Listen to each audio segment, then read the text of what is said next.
Welcome back to another episode of the Gen Z Football Podcast. I'm Ryan Schopp, and I'm joined as always by Tom Hayes. How are you, Tom? Yes, pretty good. And yourself? Yeah, pretty good. What have you been up to this week? Well, what a week it's been. Very up and... Well, actually, it hasn't been up at all, pretty much. It's been pretty much a downward week. Yep. We'll get to most of that in the rundown. Most of you will know what we are talking about. But yeah, I'd say it's been an average week for myself. Yeah, so our main segment this week will be the top transfers from the summer window just passed, or the traditional summer window, I should say, because it wasn't actually held during the summer. More like the autumn window, yeah, the fall window. So we'll review our top three, each of our top three transfers during that window, and then we'll have one, the worst transfer. It hasn't really it's been pretty hard to pick, but anyway. So we'll start off with a rundown, then we'll move on to our main segment. We'll go over our results for the week, and then we will, I don't believe we have any, if we might have one in transfer whispers, a vague whisper, if anything. And then we'll move on to our predictions for the week and our tipping, and then on to yes or no. And yeah, it's a pretty brief podcast for this week, but we'll move on to the rundown. This week on the rundown, on Thursday morning, the world awoke to the sad news of Diego Maradona's passing at the age of 60 in his home in Argentina. Diego Maradona played for many clubs around the world, including Boca Juniors in Buenos Aires, New Old Boys, Barcelona, and Napoli, where he probably was at his peak of his career. Mm-hmm. He also became a god in Argentina, helping them, captaining them, and scoring the goals in the 1980, in most of the 1986 World Cup campaign for Argentina, which eventually led them to be crowned the champions of the world. His skill was admired by the likes of Pelé, Messi, Ronaldo, and pretty much everyone in between. And yeah, it was very sad news to wake up to on Thursday. Yes. So pretty much from my perspective of the whole situation, I was out on Wednesday night and I've come home, and I'm pretty glad that I came home, because otherwise I would have been at someone else's house. And anyway, I come home pretty early in the morning, and I didn't really sleep well that night, so I've woken up, gone on my phone, probably about 4 or 5 in the morning, and it's just flooded my feed on every social media app I had. Diego Maradona, and it was, I can't even, I was just completely shocked. I just don't know. I was really lost for words, even though I really shouldn't have been. But yeah, just because he was been in the news only 3 weeks ago with what was a blood clot in his brain, and now, obviously a heart attack. But yeah, I didn't know what to say, to be honest. Well, a few things came in the wake of Maradona's passing. First off, Argentina announced a 3-day mourning period, so of national mourning. And Napoli not only renamed their stadium pretty much the second the news was announced, within hours, honestly, the Diego Armando Maradona / San Paolo Stadium, in Napoli, but also released a commemorative jersey kit that they had been working on for some time, that they'd hoped Maradona would see.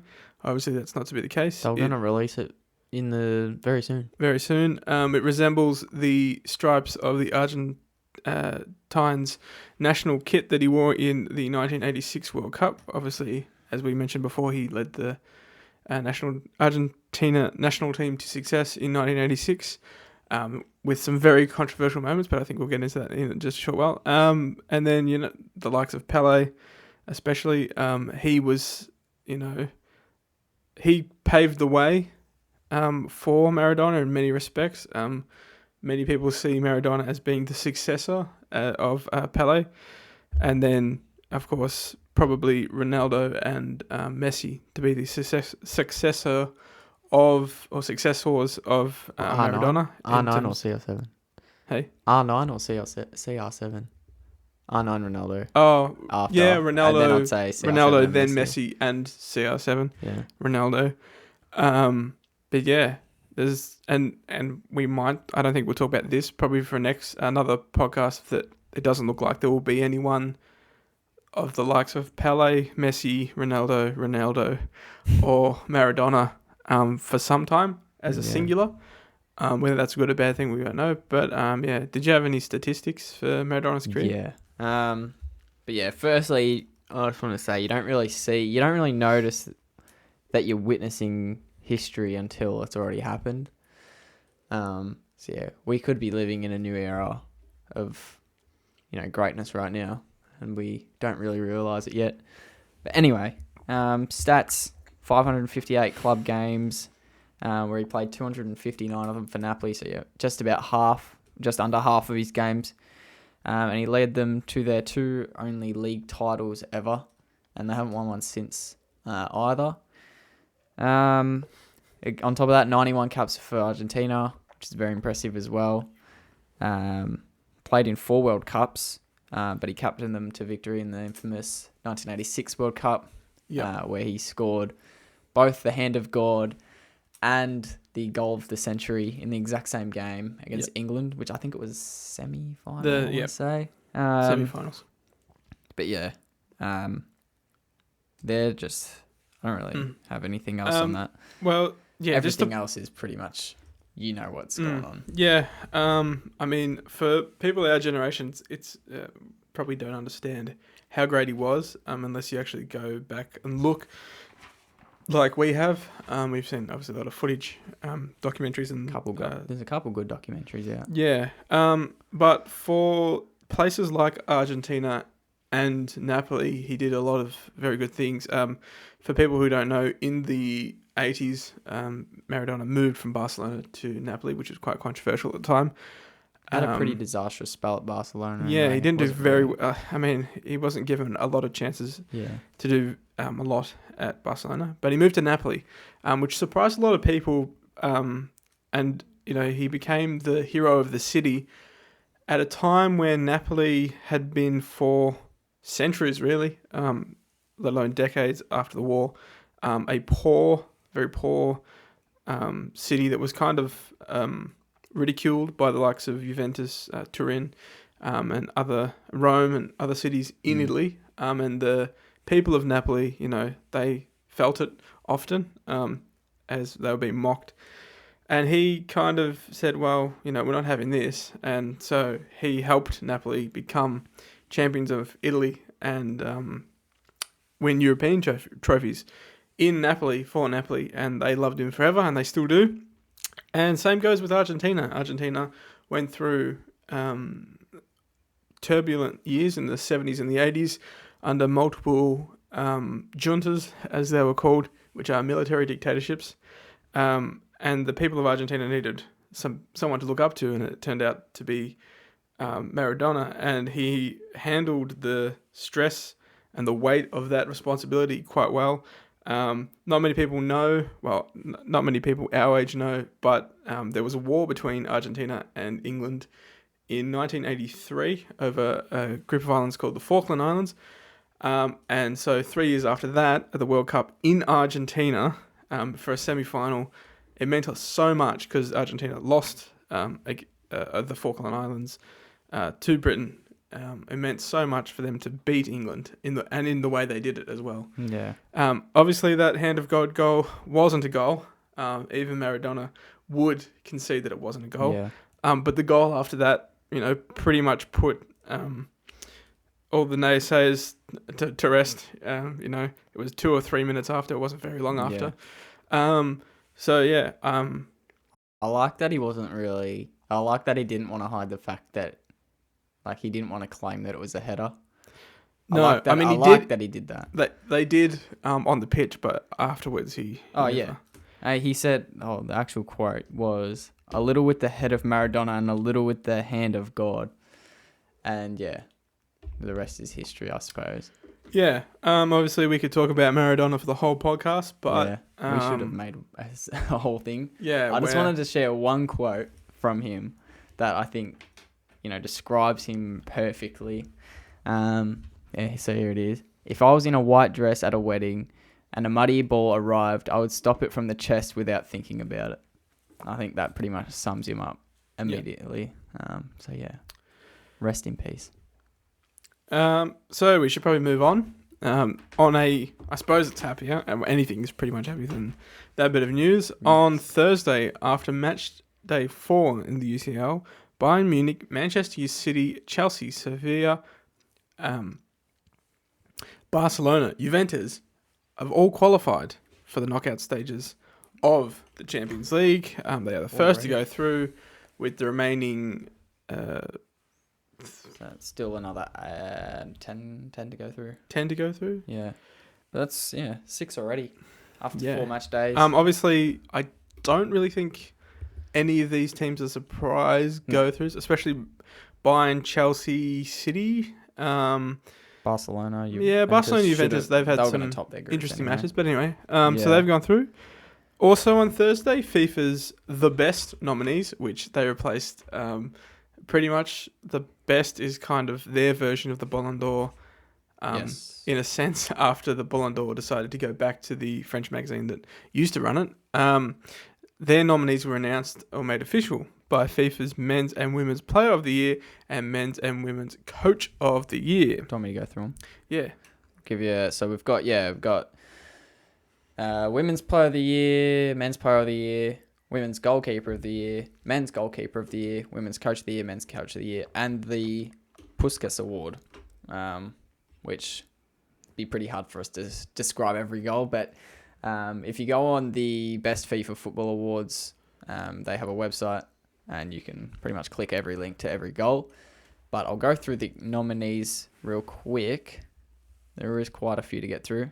So Women's Player, Lucy Bronze of England and Lyon. Delphine, I'm going to butcher some of these pronunciations, by the way. It's starting right now. Cascarino from Lyon as well. French player. Caroline Graham Hansen from Norway and Barcelona.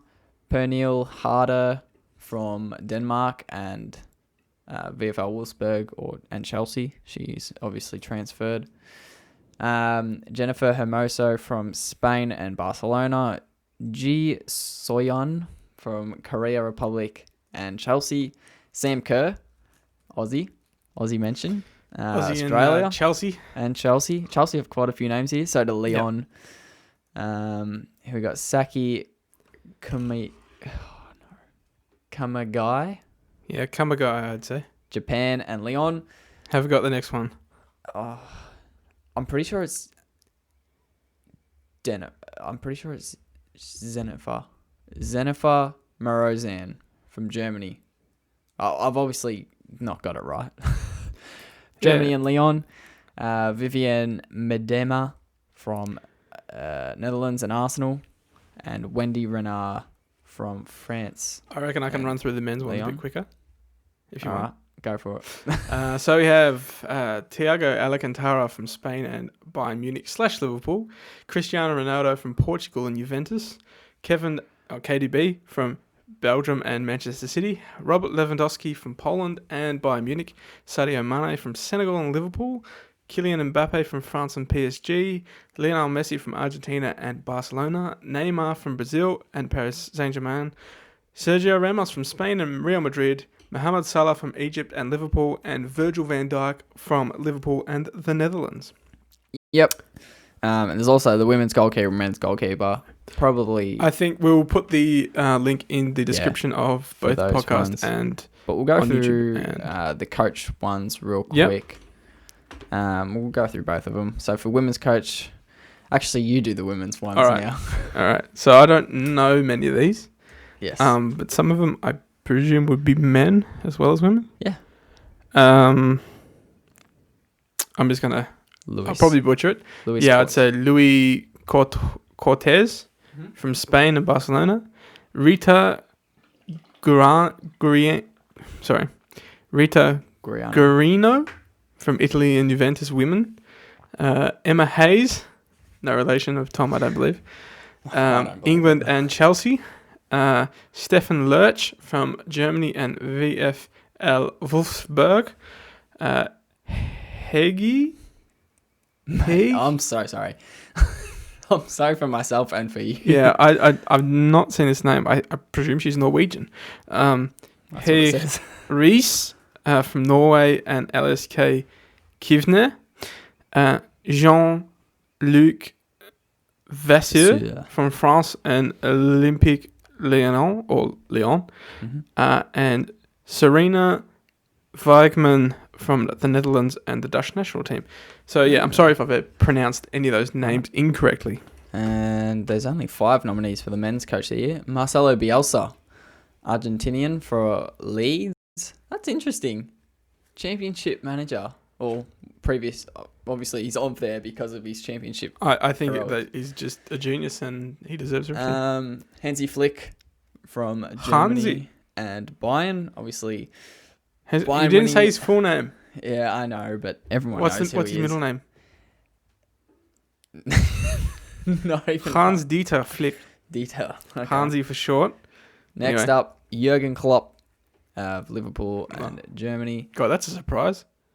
Oh, here we go. Julen Lopetegui of Spain. I'll know that soon. I'm learning Spanish. Lopetegui. Sevilla's manager. You should know the obviously next one. They have a winning song about him.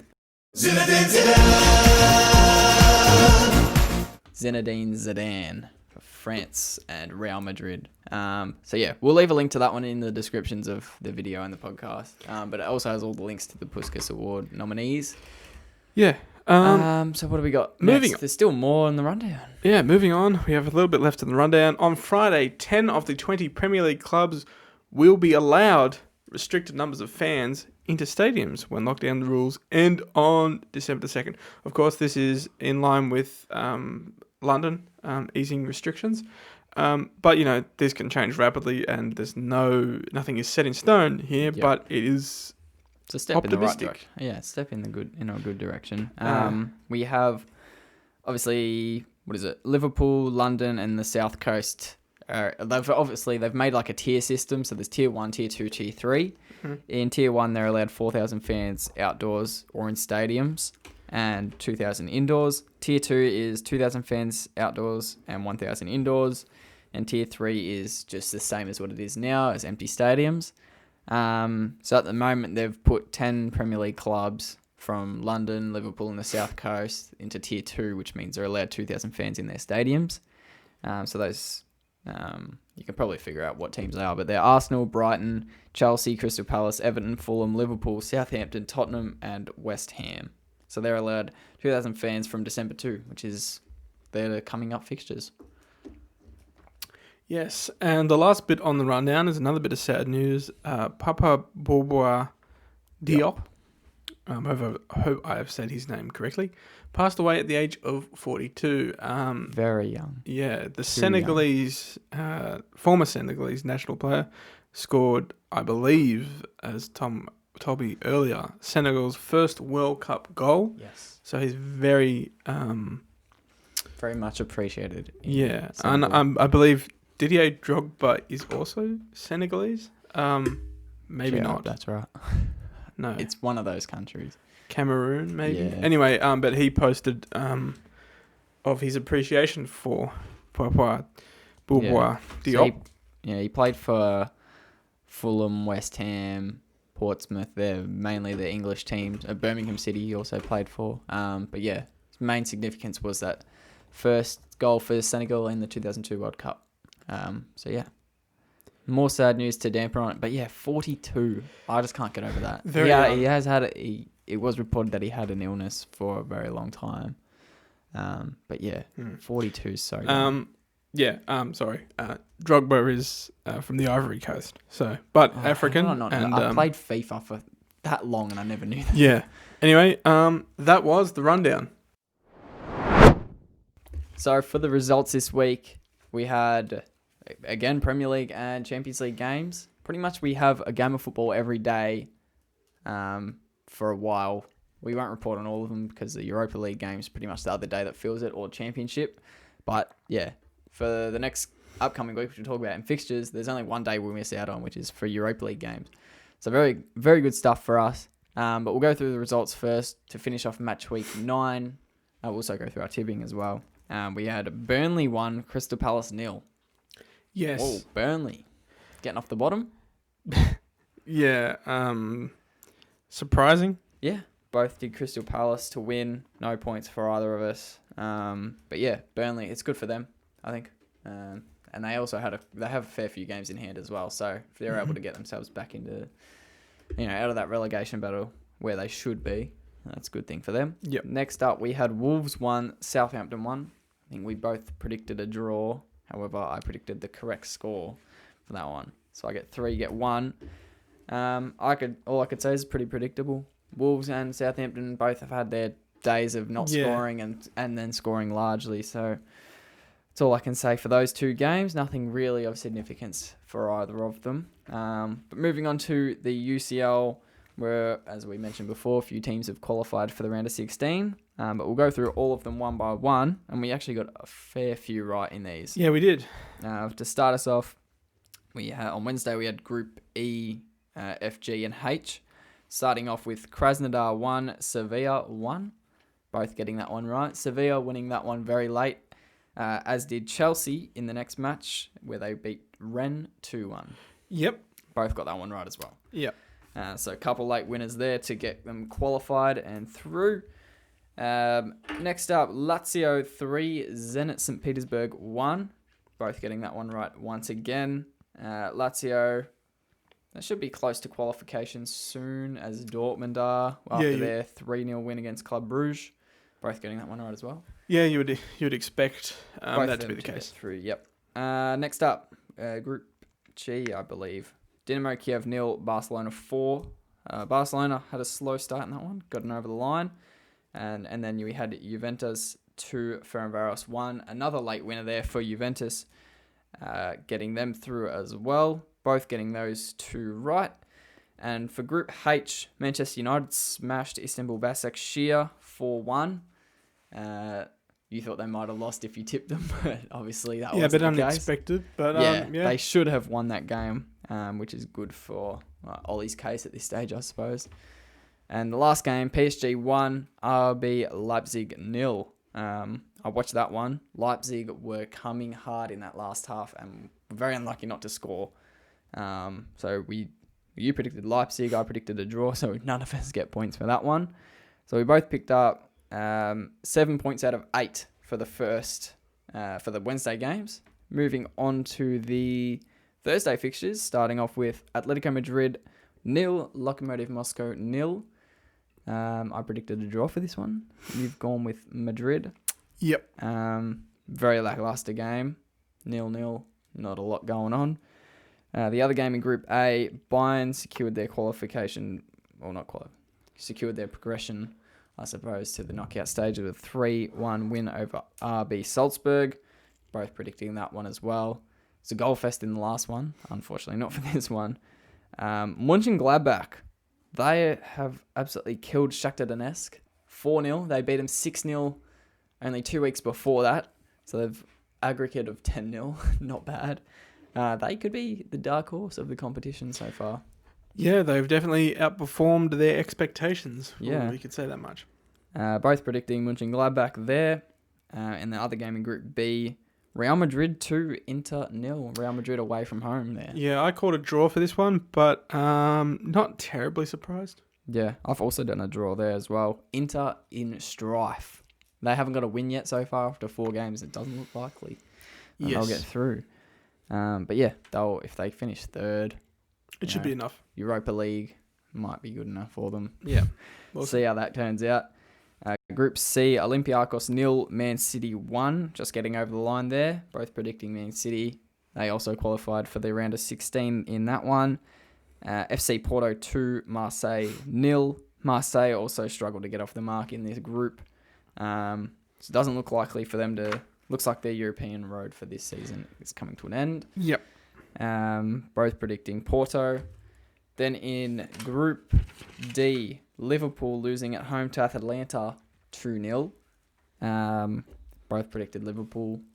Not a great deal went on in that one. I think, they scored 2 goals in like 4 minutes. And after that, it was pretty much over. Yep. Curtains, as they say. And the last game of the week, we had Ajax 3, Midtjylland 1. And Ajax also. That group's now very close. Liverpool only 3 points ahead of the pack. And I still think Ajax and Atalanta are fighting for that second spot. Yeah. I mean, if you want to get technical, Liverpool could still miss out if they have a couple of bad performances. Mathematical, yep. But yeah, I think they only need a win. And they still have to face Midtjylland. Yeah, so that is the UCL for that week. Moving on to the match day 10 games. There's obviously 2 games left to play in a few hours from now. We're recording this at night, by the way, instead of morning, which is a bit different for us. I'm not sure if I like it. No, not really. For match day 10, Crystal Palace 0, Newcastle 2. Now, I was actually surprised by this. Crystal Palace have been in good form. Newcastle have come out and probably I think they have overtaken them now in the league. We both predicted Crystal Palace, I think. Yep. We didn't get any right, any spot on. We got one right in this whole thing. Where is Newcastle? Newcastle up to 14th. Crystal Palace 15th right now. So take that as you will. Brighton and Hove Albion 1, Liverpool 1. I guess the main thing to talk about this one is Jurgen Klopp. And who's he in the interview with? I forgot. But anyway, pretty much expressing his feelings about VAR once again, as he has. But yeah, we'll leave a link to that video as well. Yeah, you can watch that one. But yeah, it's goes a little bit off topic, I think. Whether that's a good or a bad thing. Next up, Manchester City 5, Burnley 1, Burnley 0. Man City back to their best. Yeah, Mahrez hat-trick. So yeah, good stuff for City there. They move up to 10th in the league, obviously with a game in hand as well, which could see them back up into the top 6. Leeds beating Everton away from home. We both picked Man City for that game, so we both get a point. Just going to put a disclaimer out there. We don't get any more points for the rest of the round here. Both getting donuts for the rest of the games. I picked a draw for the Leeds game. You picked Everton. Leeds winning that 1-0. Yep. Next up, West Brom beating Sheffield United 1-0, sorry. The what did you call it last week? You called it the Battle of the Stinkers. And it seems that Sheffield are the stinkiest. Yep. It's also good to mention that Sheffield have had the worst start to a Premier League campaign in Premier League history. Yep. What are they on? 1 point after 10 games? After 10 games. So yeah, that's not good. Not Chris Wilder, good. What do you reckon is going to happen to him? Do you reckon he's safe? No. He's definitely in jeopardy. Well, they can't replace a whole team, so it's a lot easier to place a manager. Won't fix the problem. Dean Henderson was pretty integral, it seems, to Sheffield last year. Yes. I predicted a draw there. You predicted Sheffield. So, again, we're off. Next up, Manchester United. This is just last night as well. Southampton 2, Manchester United 3. Now, Manchester United came behind from 2-0 down. Edison Cavani, what's his name? Al Matador. I think that's his nickname. Coming on, assisting the first goal, and then scoring a brace to win the game off his own boot. It's not bad. No more the useless Uruguayan. Yeah. Doesn't just sell shirts, I think. Well, this week he didn't. Yeah, this week he didn't. We both predicted Southampton 2-1. Once again, we were wrong. Chelsea 0, Tottenham 0. I predicted Tottenham 2-1. You predicted Chelsea 2-3. Yeah. And we both got that one wrong. Yeah. Chelsea evenly dominated that match. Oh, they dominated the match. Yeah, Chelsea did dominate the match. And if you look at the stats, the fact that one of the Chelsea goals didn't go through was pretty surprising. Very lucky for Spurs, I think. But I think that's a good result for Liverpool. For us, I was actually happy by it because it means Tottenham don't go far ahead. Although and Chelsea don't Mendy kept another clean sheet, so that's good. But he's been Lloris did unreal. a very good job too. Evenly matched, I think, except that I think Chelsea still have the best attacking 100%. in the league. Attacking depth is second to none. Almost probably the best depth all round, almost, except maybe defense. But besides that, But Lloris was huge in that game, coming up with like 2 or 3 massive saves. Yeah, it was a bit unlucky for Chelsea, but it is could be worse. Yeah. Take away a point. The last game for the week was Arsenal 1, Wolves 2. And Arsenal now sit 14th in the league as of right this second. Could even fall further. Yeah, and it's their worst start to a Premier League camp. Can they fall further? I don't think they can. Not this match day. Not this match day. No. But anyway, worst start to a Premier League campaign in their history. Yeah. Roy Keane came out and said that he reckons Arsenal are safe from relegation. So a bit of a dig that they're so low. All teams are mathematically can still get relegated. I mean, if I was going to get relegated, there will be, riots on the streets. It's a new team every week, honestly. Last week it was Man United, and look at it, they're in the top half now. Arsenal could well and truly be in the top half next week. No, but Arsenal have been... They've been 100. They've been well worse than everyone else. Anyway, that is...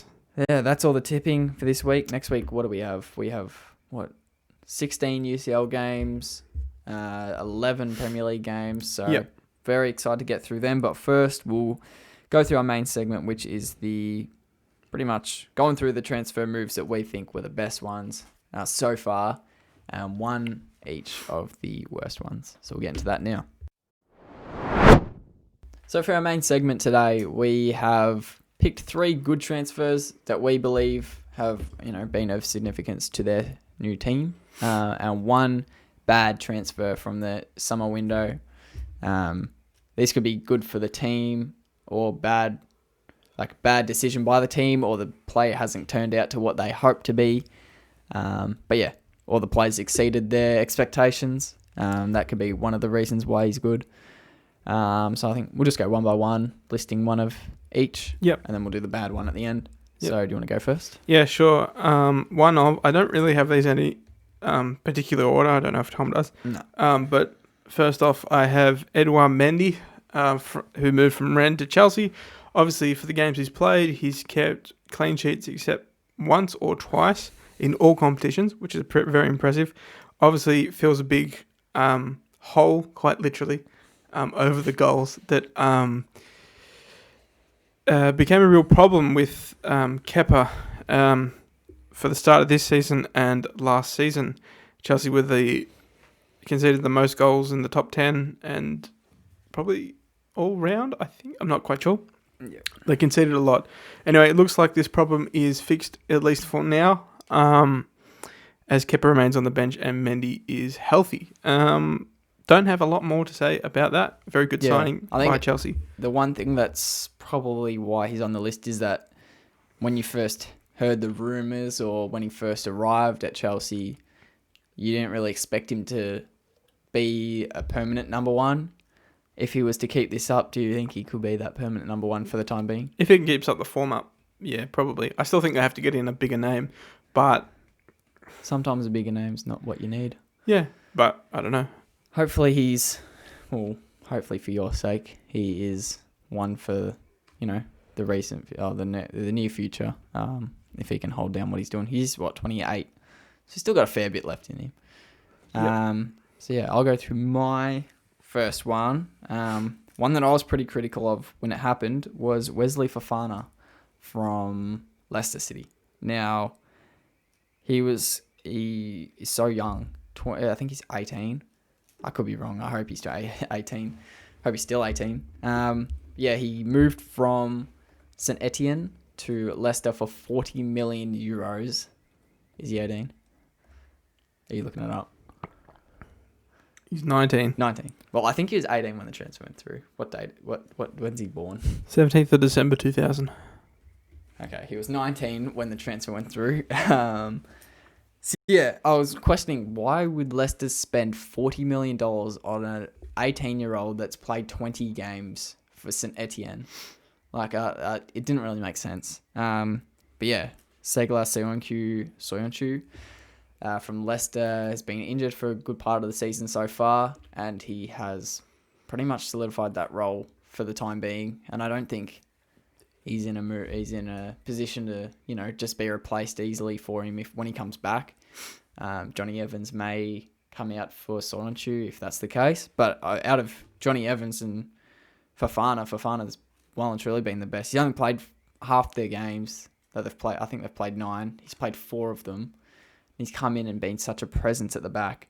But yeah, he's also played all but one of their Europa League games. Yep. So huge so far for him. And yeah, I think he's one of the good signings so far. Yep. My second was Emiliano Martinez, who moved from Arsenal to Aston Villa. I think he's done an amazing job at Villa. Obviously, they've had a pretty good run so far. Very underrated at Arsenal. And yeah, not much to say about him. But besides that, yeah, he's done a very good job. Yeah, I think one thing to note about that one specifically is that Aston Villa were on the cusp of relegation last season. And now this season so far, they haven't been anywhere near that. So that could be one thing to thank for Aston Villa fans. But yeah, he's been probably one of the best goalkeepers so far in the season. I can't think of anyone that would have been better from, one of those other teams besides the, like the Edisons, Allisons, Mendy. But yeah, moving on to my second one, also a centre-back. You've done 2 goalies, I've done 2 centre-backs. Gabriel, let's just say Gabriel, because I don't want to say his other name, from Arsenal. Yeah, Arsenal has had a pretty whack start to the season, and I think this has been the only highlight for them. They needed, a rock in that defense, and they got Partey as well through, which he hasn't been able to play that much because of injury. But Gabriel has played pretty much every game for Arsenal this season. And he's been probably one of the best centre-backs in the league this season at the same time. He's played 10 games, 9 in the Premier League, 1 in the Europa League, and he scored 3 goals. For a centre-back, that's not bad. Yep. A third of your games have been goals. And yeah, as I said, he's a massive presence on either side of the pitch. He's always a threat at corners, at set pieces. What else have I written down here? That's it. 27 million pounds as well, which is not a bad fee. Yep. On a 5-year deal, so hopefully he can keep that up for Arsenal. So they need a little bit more of a steady defence. Yeah. What do you have next? Your last one. My last of the best 3 is James Rodriguez, who moved from Real Madrid to Everton. He moved from Real Madrid where he wasn't really valued at all, and chucked out on loan to various places, to Everton where he has become a very integral part of their system under Carlo Ancelotti. How did I not see it coming that time? Anyway, but yeah, obviously him, James Rodriguez, and DCL, Dominic Calvert-Lewin, their partnership has produced many a goal this season and has contributed largely to the success of Everton this season. And for this reason alone, I have put him on my top 3. Yeah, I was tempted to put him there as well. But yeah, similarly to Fofana, hasn't played every game. He was injured for a slight period, like 2 or 3 weeks, I think it was. Yep. In that middle part of the season so far. But yeah, I think he went out on international duty and came back and he was injured. But yeah, for Everton, those first 4 or 5 games, he was huge. Like, it's funny. It's funny that when he got injured, Everton kind of dropped off a little bit. Yeah, it was literally after that game they drew to Liverpool and then they lost their first game of the season. Since then, it's been a slight decline. They just lost to Leeds in the last week. But yeah, Everton also haven't started badly. I think Allen as well. Decore hasn't really had as much start as him, but they have been a threat to the other clubs, and they are deadly in front of goal. Calvert-Lewin's one of the top scorers this season, thanks to Rodriguez for most of those goals. So, yeah, I think that's a good signing for Everton. Yep. And your last? My last one, I had to do it. Couldn't leave him out. Diogo Jota. Now, when we signed Jota, I was, what the hell? I was like, what? Why do we need a left winger from Wolves? Probably good for Wolves to get a Portuguese player. Wolves, not Portugal. Wolves to get a Portuguese player off their list. But yeah, again, Klopp seems to just pick random players, and without any rumour, they just sign. And I think it's exciting in a sense that you don't know who you're going to sign. But 41 million euros on a 5-year deal. He's already played 12 games for Liverpool in both the League and the Champions League, and he's scored 9 goals. So, hit the ground running. That is hitting the ground running. He's got a hat-trick as well against Atalanta in the first game. So, yeah. You go first. No, you go. No, you go. Okay. I was just going to say, I don't actually think it's surprising at all. Really? If you look at his playing career so far, especially at Wolves, the potential was there. And, he showed it on many occasions what he could do and step up. And I think it's no random pick by Klopp or Liverpool to get Jota. He fits very well with Klopp's ethics and style of play, as has been shown in his amazing performances so far. Yeah. And, I could see the likes of Brighton, West Brom, Fulham having a random pick, but Liverpool as a top club in Europe and the world, they don't do that.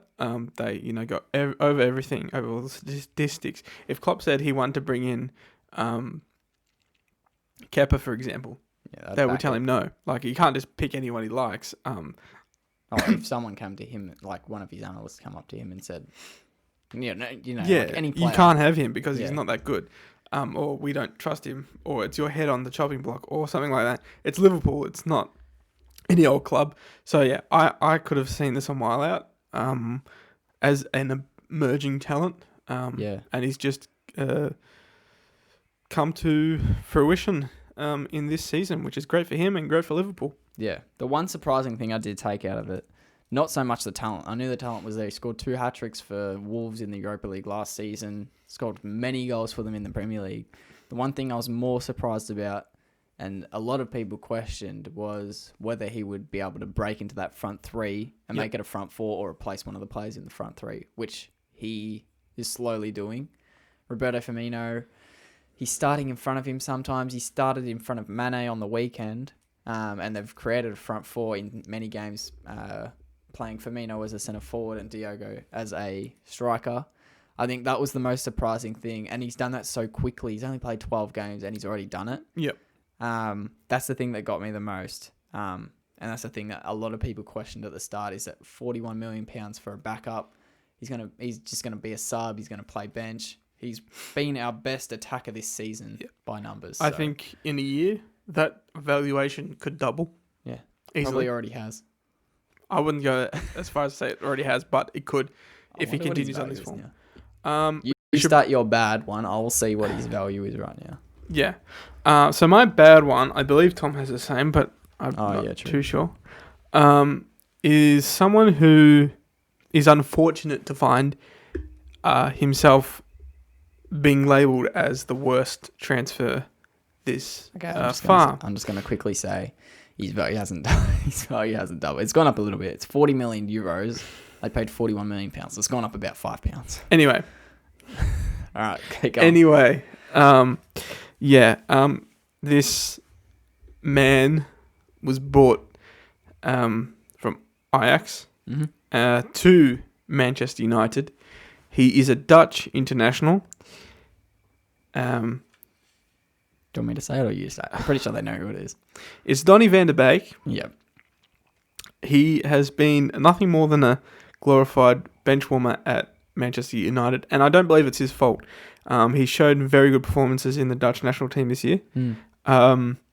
And for Ajax last season, he was Yeah, probably and for one of the Ajax, best he players. was great. I don't think it was a good. It's so hard because he hasn't been involved with many games. I don't know how many minutes he's played. Yeah, the games that he has played, he's mainly been a sub. Yeah. He has played 11 matches, Mm. he's played 7 in the Prem, 4 in the Champions League. So he's played every Champions League game. But Cavani's played more. Yeah. That was the crazy thing, is that Cavani, who was coming in to potentially be that bench warmer. Yeah. I think he's not getting the respect that he should have been getting for his performances and his potential. I think it was probably at this stage. I know it's only been a few months. Well, that's why this is so hard. Could possibly be a very bad career move for him. It doesn't really do much. I mean, he doesn't really fit into the playing style of Ole Gunnar Solskjaer.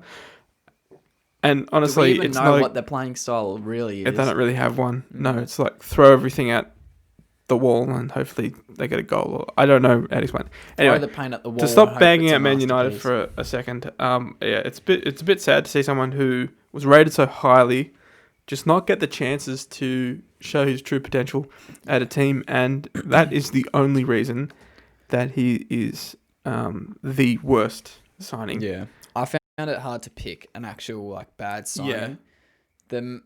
The bad signing for me isn't because he's a bad talent. He hasn't been able to show his actual talent at United so far. And the transfer was questioned from the beginning. Where would he fit into that side? You know, they had Pogba, they had Bruno, they had Matic, they had bloody McTominay. He's not even in the squad anymore. They're playing Juan Mata most of the time as well over him. Yeah. So yeah. First off, just when you say it like that, you think he should break into that that 3, and he doesn't. They're big names. Some of them are big names, but they're very much overrated. I mean, Pogba, he hardly shows up, and when he does, Pogba's he's not going to be pretty average. It's not like his Juventus days. I think the minute Pogba leaves, Van de Beek steps up, but that's still a year away. Anyway, there's a lot of problems into Manchester United, and as we said, when Ollie is eventually sacked, which could be any day now, but obviously he's I'd won say a few it's games. less likely now. It's getting less likely. But I can't see them fixing it any other way. They have to cull a lot of players. Anyway, we could do a whole podcast on Man United and all their problems. As we say every week. Yeah. We probably should, maybe. Maybe. If you want us to, we will. Okay. Anyway. Yeah. I think everything's been covered. That's all from me, yeah. Do you have any honourable mentions off the top of your head for good transfers? Not really. I mean, there are a few, but not any that are surprising. I'm trying to think off the top of my head. I mean, I think Chelsea... No, I do have one, actually. Callum Wilson to Newcastle. Yeah? That's a very good one. Callum Wilson and... Fraser hasn't done much. Well, together they work very well. They do work. They obviously had that link at Bournemouth, but I don't think Fraser's played as much as Wilson. Wilson's been their main striker, obviously, since Joe Linton flopped. Nathan Ake, probably honourable mention for bad. Yeah. He just... I don't know if it's his fault. For the same reason, I'd say. Yeah, he's not given the main reason to... Well, they've signed him, and then a week later they signed a better replacement. And now he's the replacement. So... Yeah, it is what it is. But he was either going to play in the Championship or play for one of those sides. So, and he's obviously one of those players that wants Chelsea to win trophies. Chelsea's recruitment department for amazing work. But none of them have really been surprised. I mean, Havertz, Werner, Ziyech, Chilwell. They've all lived up to what they're rated to be. Thiago, yeah. Anyway, I think that's for us. Yeah. We won't move on to Transfer Whispers because I don't think we have many. No. I have one. Actually, I have two, but I'm not going to mention the first one just because I will be accused of being biased and I don't actually believe it's true. Yeah. So I'm not going to actually mention that. You could probably figure it out. Chelsea.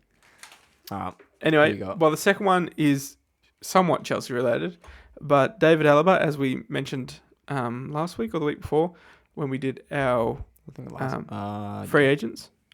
Yeah, last week. Last No.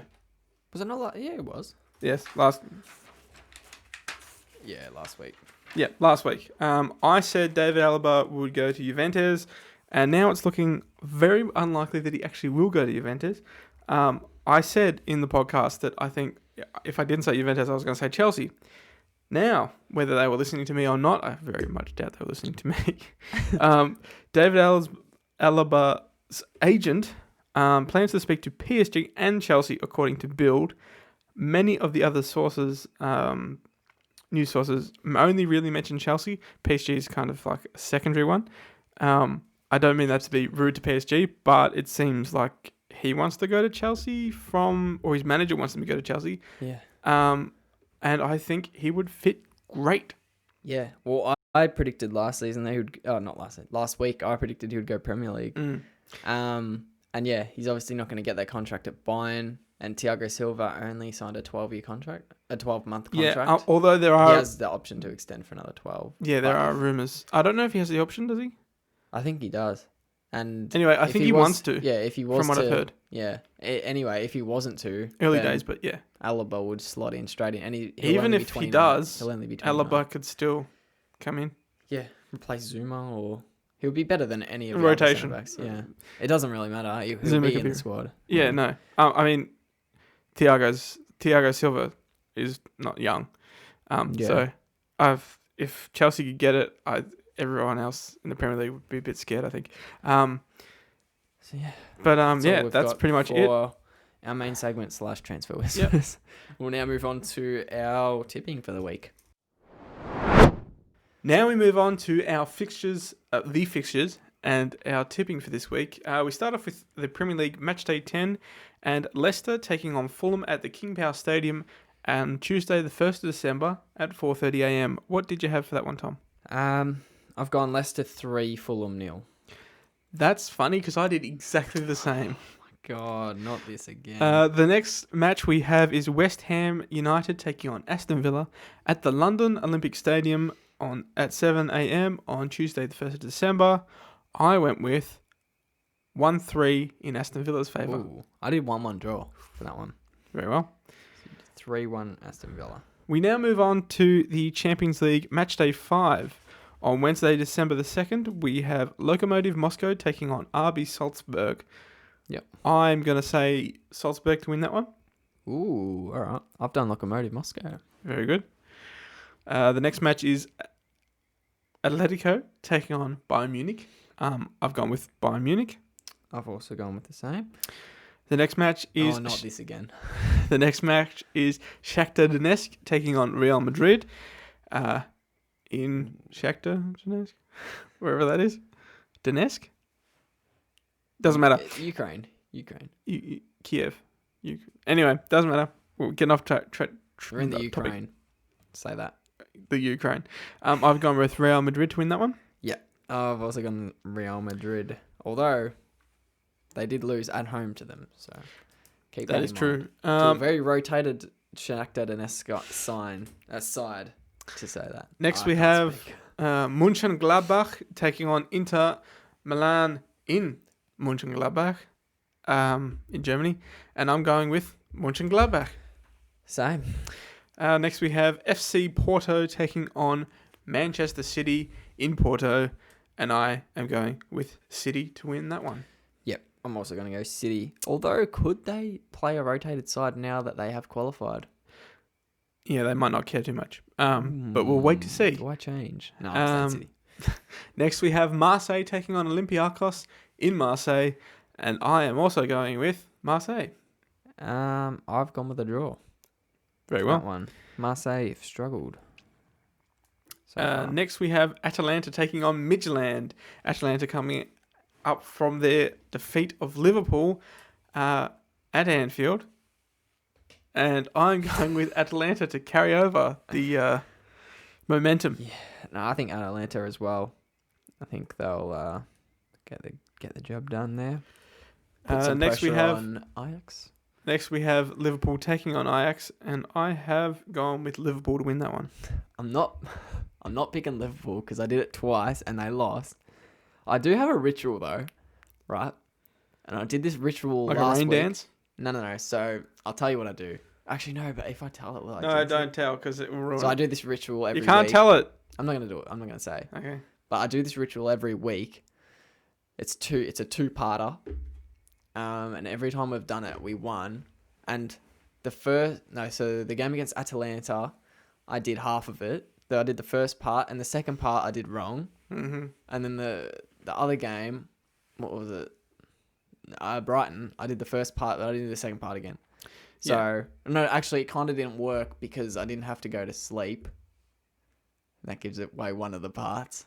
It's really weird, but I didn't finish the ritual and we didn't win both. Anyway. I'm going to draw. Yeah, let's just say there are no more goats in the area. Sacrificial lamb. You said ritual, not... Anyway, next we move on to the matches on Thursday, the 3rd of December. The first of which being Krasnodar taking on Rennes, and I am going with Rennes. Same. Next we have Sevilla taking on Chelsea in Sevilla, and I'm going with Chelsea. I've gone with a draw. Okay. I don't know. Now that both teams have I think they might do that rotation side. They might just kick the ball to each other. 0-0. Good game. Next we have Dortmund taking on Lazio, and I'm going with Lazio. Is yes? Yeah. I thought you might have been trying to catch me off guard. No? Alright, I've gone Dortmund. And Immobile will score 4 goals.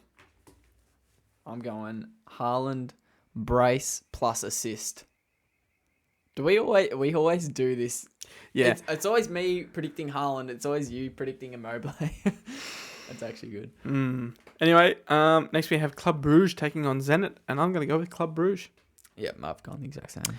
The next match is Juventus taking on Dynamo Kiev in Turin, and I'm going to go with Juventus. Yep. And Same. Ronaldo to score a brace. Against Not Kiev. that it matters.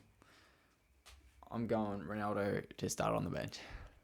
Yeah, but you can start on the bench. He might start on the bench, for My prediction. 88 minutes and still score a brace. Cool. Anyway, Might not it. Ronaldo not to be named in the lineup.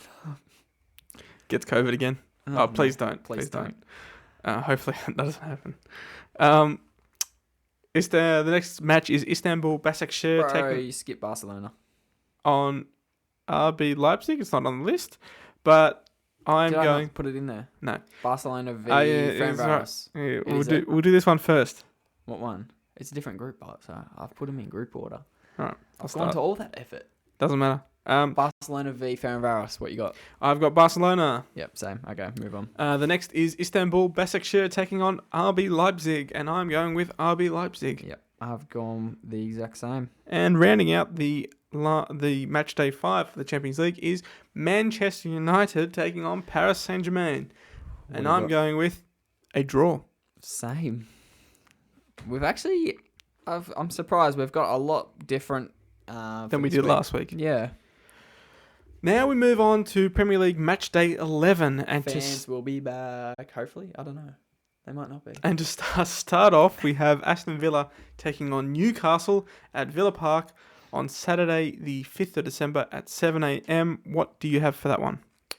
I've got a 1-1 draw. That one. That's funny because I'm going to say Villa to win 2-0. 2-0 Villa. The next match is Burnley taking on Everton at Turf Moor on Saturday, the 5th of December at 11:30 p.m. I am saying that Everton will win 2-1. Same. 2-1 Everton, I've gone. The next match is Manchester City taking on Fulham at Etihad Stadium on Sunday, the 6th of December, 2 a.m. And I'm going with Man City to win that one, 4-1. Ooh, I did 4-0. 4-1 Man City in the book. The next match is West Ham United taking on Manchester United at the London Olympic Stadium at 4:30 a.m. on Sunday, the 6th of December. What did you have for that one? I've gone 3-0 Manchester United.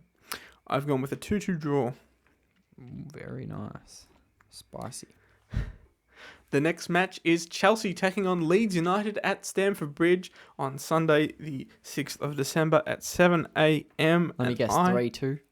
I'm going with 2-0 Chelsea. I've done the same. The next match is West Bromwich and Albion taking on Crystal Palace at the Hawthorns. Is it West Bromwich and Albion? I don't think it is. It's just West Bromwich Albion. No, it's West Bromwich. Oh, whatever. You know it's wrong.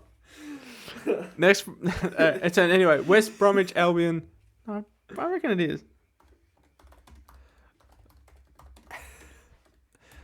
I just want to please zoom. When you edit this, zoom it on your face when you realise it's not West Bromwich and Albion. It's right then, isn't it? No, I can't see it. Why isn't it looking? Can't see it because it doesn't exist.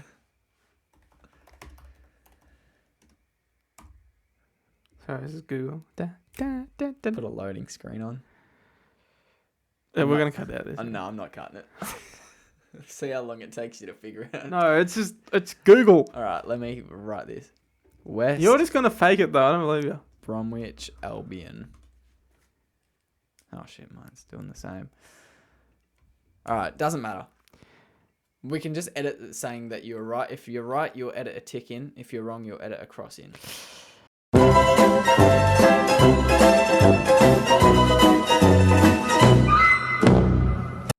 Anyway, they take on Crystal Palace at the Hawthorns on Sunday the 6th of December at 11 p.m. And I am going with Crystal Palace to win by a margin of 2-1. All right, I've done 1-0 Crystal Palace. Very good. Next game is Sheffield United taking on Leicester City at Bramall Lane on Monday the 7th of December at 1:15 a.m. What did you have for that one, Tom? I've gone 3-0 Leicester City. I've gone 6-0 Leicester City. Ah, mamma mia. I'm waiting to just see if it's a joke. No, it's not a joke. Yeah, And check complete. 6-0. Okay. Battle of the Bridge. Wait, this isn't the Battle of the Bridge. That's Battle of North London. North London Derby. The North London Derby. Derby. Tottenham taking on Arsenal at Tottenham Hotspur Stadium at 3:30 a.m. on Monday the 7th of December. I am going to say 3-1 to Spurs. I've gone 4-1 Spurs. And rounding off the matches that we will predict this week is Liverpool taking on Wolverhampton Wanderers at Anfield. Will the streak stay alive? At 6:15 a.m. What do you got? On the 7th of December, which is a Monday. Yep. And I've gone with 2-1 to Liverpool. Done the exact same. 65 games, unbeaten at Anfield. So as the scores currently stand, Tom is on 98 and I am on 92. Pulling away. Yeah, something we didn't actually mention before, just a quick interlude before we move on to yes or no, is an interesting statistic that came out this week, which says that Jose Mourinho, at every club he's managed during the second season, so we start with Porto in 03-04, he finished first, and he won the Champions League. At Chelsea in 05-06, he finished first. In Inter Milan, 09-10, he finished first and won the Champions League. At Real Madrid in 11-12, he finished first. In Chelsea, 14-15, he finished first. Man United, 17-18, he finished second. But the year before, he also won the Europa League. So basically, it is looking, if stats are to go by, that he's got a very good chance of winning the Champions League.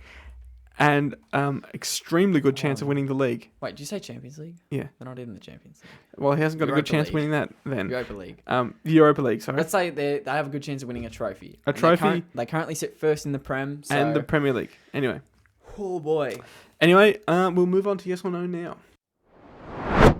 Now it's time for yes or no. If you're new to the podcast, the way yes or no works is Tom and I will each ask each other 3 questions. So I will start or Tom will start and vice versa until we've said all our 3 questions.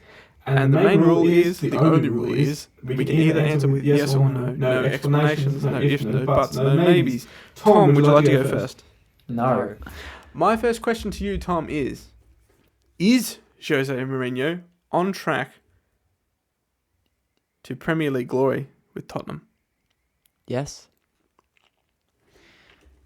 My first question for you. Should Robert Lewandowski win the best men's player in the FIFA awards? Yes. My second question to you is, will David Alaba go to Chelsea? No.